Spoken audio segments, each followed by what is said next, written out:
For more, let's welcome in host of All American Radio, Jennifer Kelly, as well as Director of Government Affairs and Global Strategies for Nestpoint, Tim Phillips. We're also joined on our couch today by our special guest, Newsmax contributor Deneen Borelli and Newsmax contributor Dr. Tom Borelli. Tim, I'm going to start with you. Tariffs obviously a major part of Trump's economic agenda. Court strikes him down. Trump comes back, announces 10%, then 15%. What's your reaction to how the president is reacting to the court's decision? The administration clearly had a backup plan. Secretary Scott Bessent has been leading this effort.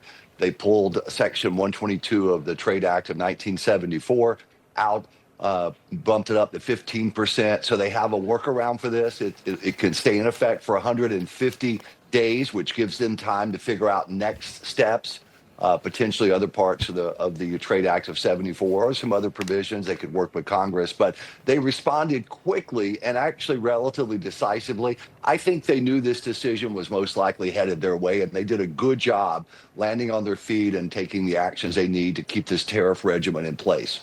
And the president, taking to Truth Social after the ruling, said this. He said that the justices who voted against the tariff should be ashamed of themselves. The three dissenters were Kavanaugh, Thomas and Alito. So, Jennifer, what does the way that the court was split here over this tell you? Well, it tells us that the old saying is true. If you want a friend in Washington, get a dog. I mean, it's a pretty rough day at the office when your own Supreme Court justices rule against you. But look, President Trump, I think, will be just fine here. His trade policy will be just fine here. And don't forget, there are countries that President Trump already got to come to the table. Remember, China last year inked an initial trade deal. We did a massive trade deal with the UK last year, the likes of which have never been seen in American history. And just last week, we did a trade deal with Indonesia and India, the largest, democracy in the world. So I think we're going to be just fine. Japan also, remember, that $550 billion investment in the United States. So those things are not going to be rolled back by the folks in the black robes there. Those are trade deals that were made by Donald Trump and his strong relationships and Jennifer, his art of the deal. Jennifer, doesn't it show you, though, that the system that you have in place works when a Supreme Court that gets criticized for just being full of Trump appointees vote against him? Doesn't this tell you, isn't this a positive in a way for the way that the system handles itself? I think that's such a great point. And I actually think this helps Donald Trump in the midterms, right? Those voters, especially those independent and swing voters, the female voters that Republicans are, find so elusive sometimes in midterms. This does show that there are checks and balances in place. And we know that independent voters care deeply about that. So I think you're precisely on the dot here.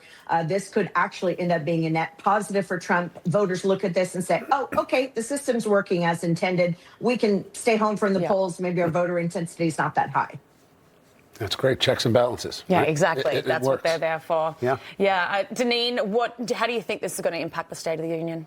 Well, I think all eyes will be on the State of the Union because we're going to hear directly from the president versus what some of the media outlets are reporting, what happened with this outcome. So Americans need to hear that firsthand. But there's also the fact that some of the Democrats are planning to boycott the State of the Union, which is very telling and not surprising. But it's amazing how a number of them are so giddy and happy that this happened. I mean, that speaks volumes to me. Treasury Secretary Scott Bessent reacting as well. Take a listen to this.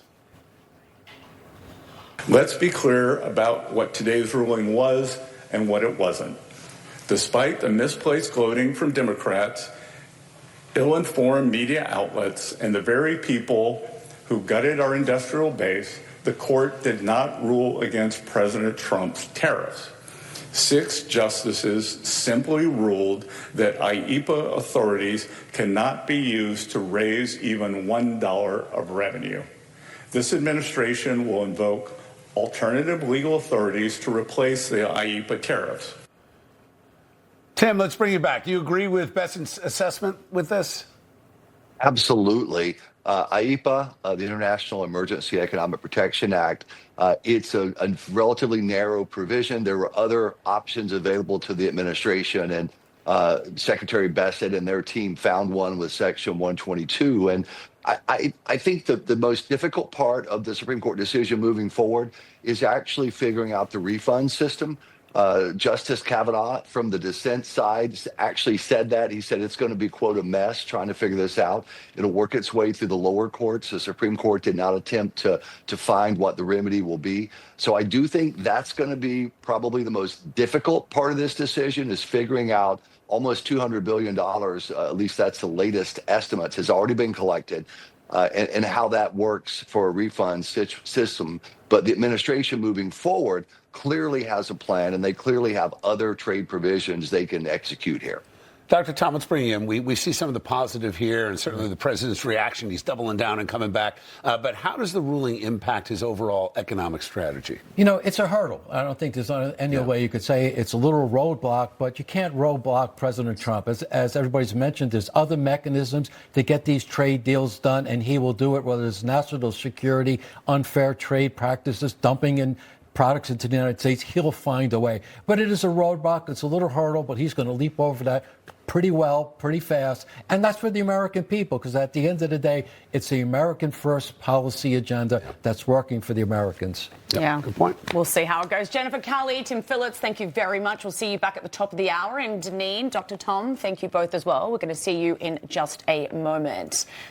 The United States and Iran aren't taking military action off the table. We're live in the Middle East, where the world is hoping a nuclear deal comes through. Next.